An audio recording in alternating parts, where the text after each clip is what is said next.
Jatend migawo mar tudruok e pacho ka Eliud Owalo kwedo ng'anyo mar riwruok mar Azimio la Umoja One Kenya Alliance dhi go nyime e pacho ka.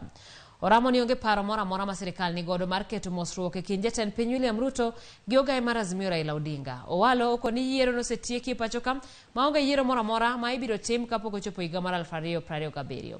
Ka onyiso oganda onagi mondo were gi wach ng'anyo ma Azimio time e pacho ka. Owalo mane solo kosele e kar chung'od bura ma Kasipul e kinde mane otele bago kata pogo chiemb kony bende ojiwo joluo mondo oriw lwedo sirikal mar Ruto kendo gimiye lwasi makare mar chwalo chenro mag dongruok. President nowacho ni siasa noserumo.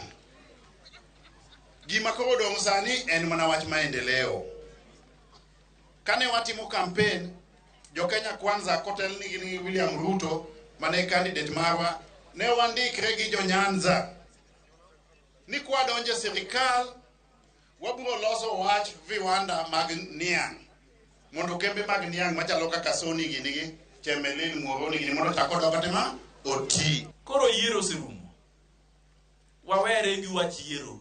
Wabed joma riek. Waikre ne yiero mabi. Bas. Tang'eyo no nyisu no ng'anyo. Ambe okadagi. To ng'anyo nitie adi? Nitie ng'anyo. Nitie ng'anyo mamuon.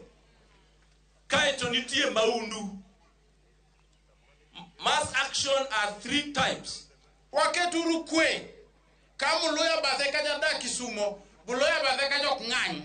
Jalango ni bathe kaja ok ng'any. Jakisini ka ok ng'any. To ni wan joluo modong wang'anyo to kendo waketo gige jowa wegi. Wadong kendo, bunan wadong kendwa. Gini lita malich kaka ng'ama osetelo ne piny.